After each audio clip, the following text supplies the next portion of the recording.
When it comes to renting out a property, one key decision landlords face is whether to offer it furnished or unfurnished.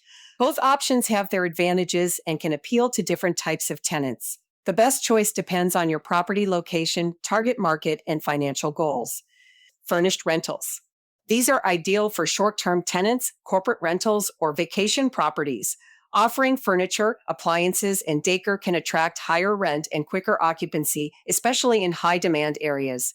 However, they often come with higher maintenance and replacement costs due to wear and tear. Unfurnished rentals. This option appeals to long-term tenants who want to make the space their own. You'll typically deal with fewer turnover costs and lower maintenance since tenants bring their own furniture. While rent may be slightly lower, stability and reduced management hassle often balance it out. Which should you choose? If you're targeting professionals or short-term renters, furnished may be the way to go.